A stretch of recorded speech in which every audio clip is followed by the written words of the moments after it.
My clients are very diverse. I've got clients from university guys, studying various different courses, maths, physics, biology.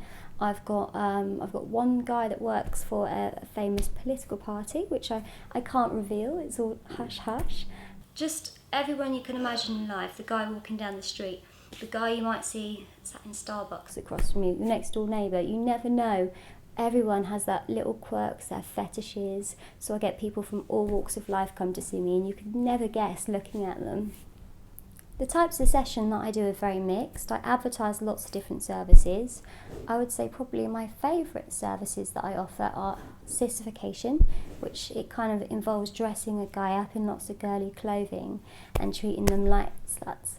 So they might want to have full makeup, like big eyelashes, nails, lipstick, or they might just want to come and wear a pair of my stockings with some suspenders and a little sexy dress.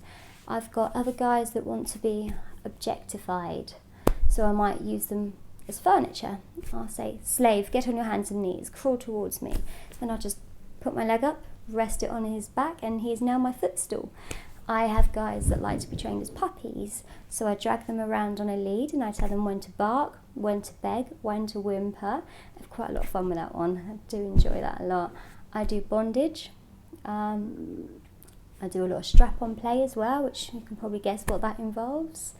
What else do I do? Absolutely everything. I do wax play, I do mild pain, I do trampling, where I trample all over their body, sometimes with heels. So if you see my big spiky heels there.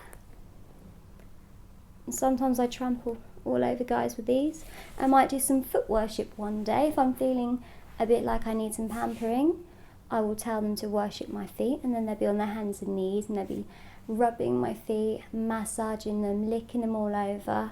If I'm feeling particularly mean or they're into humiliation, I might tell them to stop drooling on my feet and give them a punishment.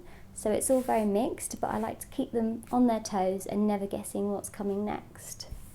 I'd say the most popular fetishes, the obvious ones being clothing, are PVC, latex, high heels, stockings, suspenders.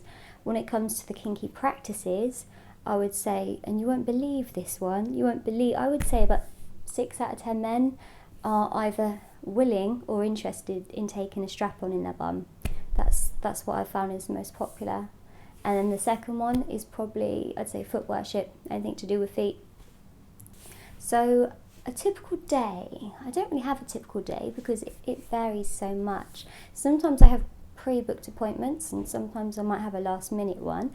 So usually they contact me either via email, which is quite helpful because I can get a good idea of what they want. They tend to get very nervous on the phone and they fumble their words, so then I always spend a bit of time with them at the beginning of the session, finding out what they want and what they're into.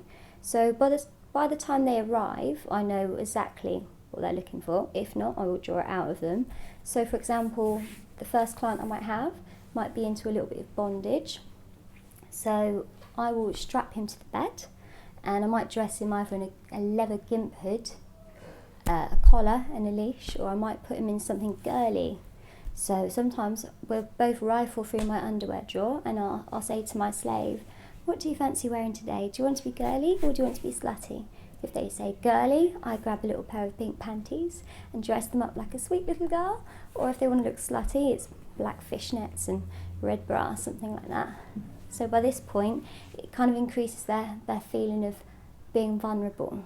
So if they're into humiliation, sometimes they like that feeling. They sometimes like me to walk out the room and leave them tied up because they don't know what's going to happen next. So it's the anticipation, the building. And then sometimes it can just be very light play. Some like to be sat on, so I might sit on their face wearing like a PVC catsuit, and so they feel a little bit smothered and they feel dominated by a powerful woman. Sometimes I find my job absolutely hilarious. I don't try and suppress my emotions in a session. If I feel something is really funny, I just roll with it. For example, I might work it into a role play. Say I'm being a bitchy schoolgirl and maybe I'm the school bully. The client's asked me to pretend that I'm playing this role for him. In that scenario, I'll probably be very giggly because it is quite funny to pretend that you're in that situation. So I would just work it in. If the guy is into humiliation, giggling works really well as well. And I think it's the sort of how you treat them afterwards as well. As long as you're not just like, you're an idiot, I'm laughing at you. You're laughing with them rather than at them. I probably have some of the weirdest anecdotes you can imagine. When I tell you there's literally a fetish for everything out there, it's 100% true. I've been asked for fetishes involving marigold gloves. I've got one client, and this will probably turn your hair blue, but he likes to have a speculum inserted into his bottom. I turn the little dial at the end and that sort of opens his bottom, and then he likes to have stinging nettles popped in them. And there's a lot of writhing and crying out going on, but he loves every single minute of it. So that's probably one that's even made me go, ooh, I'm not sure about this. But he did show me first a video of someone else doing it to him, so I knew he wouldn't have an allergic reaction and that he would be okay with it. So I just rolled with it, and that was pretty good. I've done sploshing as well, where you kind of put jelly and custard and beans on a sub and then they just roll around in it. I've had guys in the bathroom, I've stood up on the sides and weed on them. I've made guys suck strap-ons. I had one guy sit in the corner of a room all day wearing a Spider-Man mask as his punishment and stockings. So probably just about every scenario I think I've covered. I get a lot of unusual requests all of the time. See, my idea of what is unusual changes, because the more I do of something, the more used to it I get. So something I would have considered unusual 2 years ago, now it's probably something I do every day, you know. I get asked for water sports quite a lot, which is where you have a little wee on them. That's very popular. I've had guys lick mustard off of my feet, ketchup. I had one guy who wanted Tabasco sauce down his Jap's eye. I draw the line at anything to do with scat, because I think that's just completely not my thing, and anything that's going to cause long-lasting damage I won't do either, because I always think safety first. But yeah, I get a lot of unusual requests. Nothing's ever gone wrong in one of my sessions. I've had situations where a sub has sort of, the psychology has got too much for him, he's starting to panic, but I've always calmed him down and said, look, we can stop, take a break. I do know of other scenarios where subs have gone to see a mistress and it's gone a little bit wrong. One sub told me he turned up for a ball busting, which is where you're kicked in the balls, and she opened the door, grabbed him straight in, laid into him. He just got up and ran out and left. Another sub, who was a regular of mine, he said that a girl did needle play, Dom did needle play on him. Okay, fair enough, I wouldn't do that because it's not my thing and I think you need to be trained, but he wanted to try it. So next she wanted to do hard sports on him and he refused, which is a very good thing, I think, because obviously if you've got open wounds in your body, the last thing you want to do is get them infected. So I think you've got to have a bit of common sense. I saw a clip the other day on the internet actually, and Dom is on the side of the bath and she's wearing a big pair of heels just like mine, big spiky ones like this, and the guy is sat in the bath and she just slides off and it's an accidental ball busting. So I think a lot can go wrong with Dom sessions if you're not careful, because you can have puncturing, especially with the heels and things. If you slip, you've got to be very precise. If you, I've heard of people being caned inefficiently. So when you cane somebody, you want to aim for the buttocks. You don't want to go too low. You can cane the legs, but if you go higher than the bum, obviously you've got your kidneys in the back, so that's not a good place to hit. That can cause rupturing and problems. So it is a bit of an art form, really. Breath play as well is another dodgy one. So breath play is having your breathing restricted by your mistress. So there's many different ways you can do this. Some doms might wrap their sub up in cling film many times over and over, so they're literally like this and they can't move. They might do the face. Now obviously you never want to do this area. I've seen and heard of doms that might use a breathing tube, so they put a straw in each nostril. Some will even put carrier bags over the head. It's an area that I avoid because I think breath play is very risky business. You know, if their face is like that and you're using a hand, you can obviously keep an eye on them and watch. If you've got bags involved, you can't see their face, you can't see if they're breathing, and I just think it's one of those areas where there's, you know, it's very possible that it could go wrong. I've got quite a few regulars that I see, and they vary in ages, probably from 20s up to, I think my oldest client that comes to see me a lot is about 68.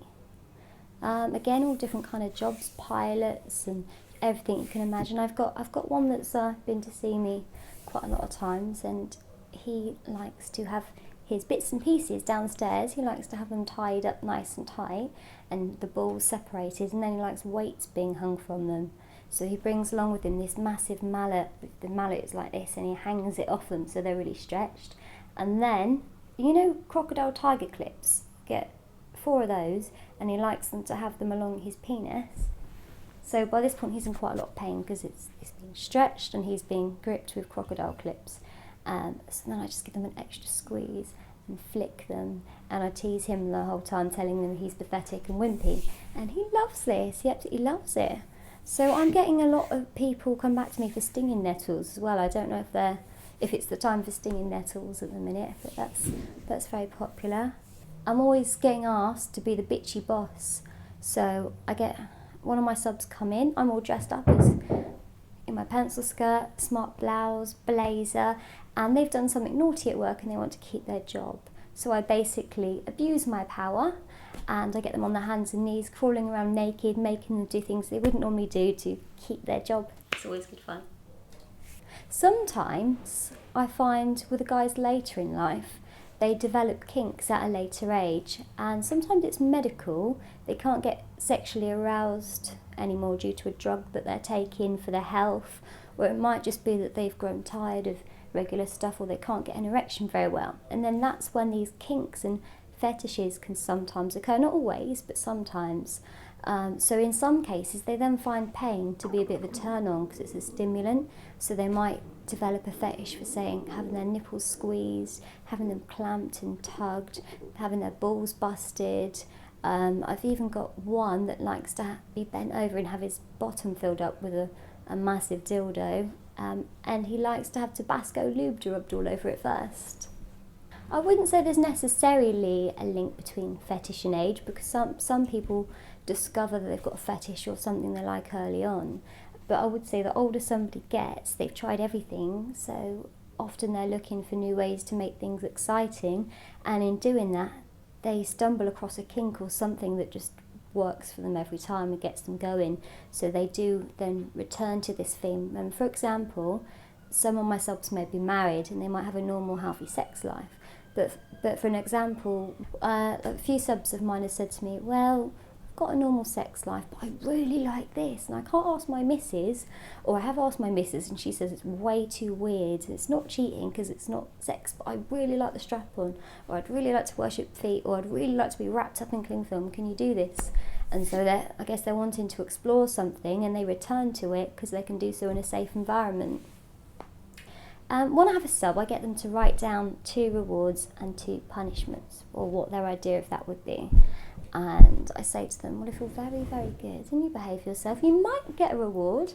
I might give you a punishment anyway, but if you're good, you're definitely going to get a reward. So obviously they have to be reasonable about what the reward is. If it's not reasonable, I go and make them write it again and give them a punishment.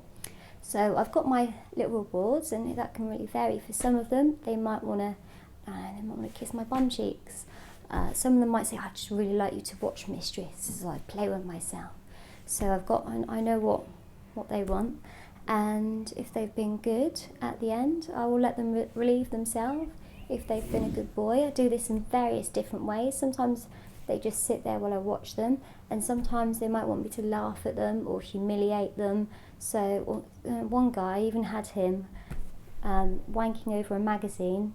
I made him wank over a tranny in a magazine as a humiliating punishment.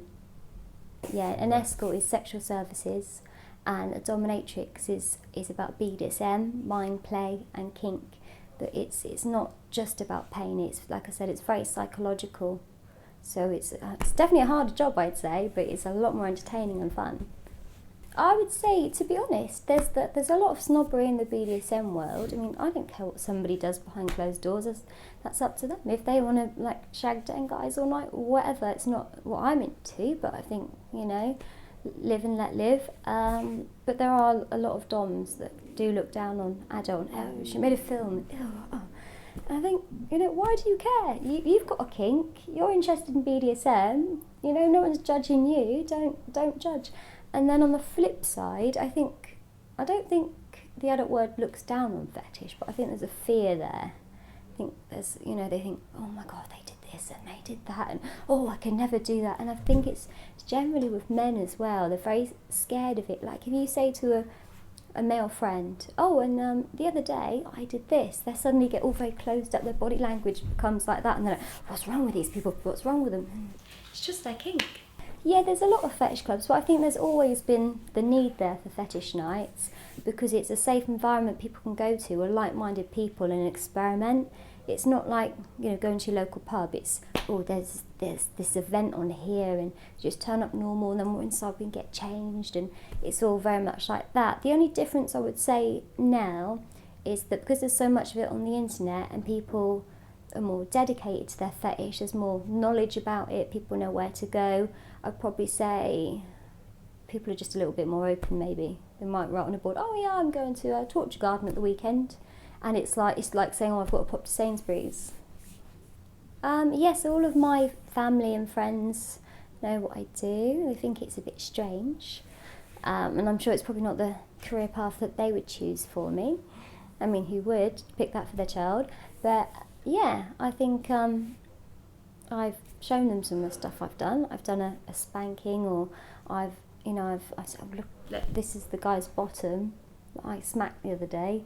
Or one guy, I stung him all over with stinging nettles on his bum cheeks. It was all swollen, and he had on this little lycra jogging suit, and it looked quite silly, bless him. And I wouldn't show the face ever. I'm always very discreet, but I go, look at his bottom, look at his bum, and they can't help but laugh, really.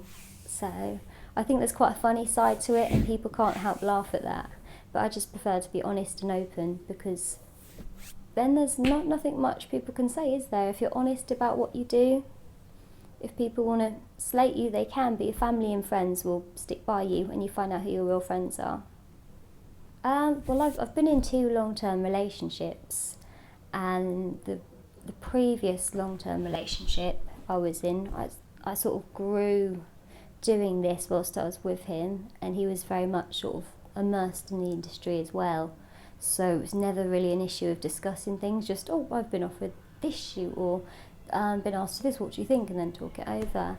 When I met my new partner, who I've been with about 7 months now, we met each other online, and I'd seen what he does, and he obviously saw that I do fetish and dom, and I've done a bit of porn in the past as well, so he had already seen all that. So I didn't really have to explain, which is a bonus, because I think that could be quite a tricky conversation to have if me, I don't know, if I was on a first date, I probably would say it, I think, because I'm very open and upfront. But generally I tend to meet friends of friends, so they already know what I do. But I don't know, yeah, so what do you do for a job? Well, I cane men's bottoms, and sometimes I stick a big dildo up them and make them bark like a dog. I don't know, maybe there's a more diplomatic way of saying it, perhaps. Yeah, I think most of my friends know what I do. Certainly anyone close to me, and if they don't know, surprise! My friends, when I was doing the more modelling and adult side, some of them would find it quite exciting. Like the guys would be like, wow, and you did what? You shot wet, and the girls would be like, oh, really? Oh, so what happened next? And is it good money? And could I do this maybe? So I'd get a surprising amount of interest from the girls who would say, oh. The funny thing is, a lot of them I think there's a lot more interest in girls wanting to try things with other girls, I would say. So I found friends asking, oh, so what happens in a girl scene, and that kind of thing. Nowadays, with the dom stuff that I do, I think people they respond with pure hilarity and fits of giggles, and you did what? You kicked a guy where? You tied him up and put him in a box with how many of you? And I don't have any female clients, no. I've had couples visit me before, and I've had couples where the woman wants to be a mistress and her partner to be submissive, and she's asked me to sort of train him in front of her so she can watch and take lessons. So I've had quite a few like that. I don't really like it, and this is probably a bit hypocritical, I don't really like it when it's the other way around.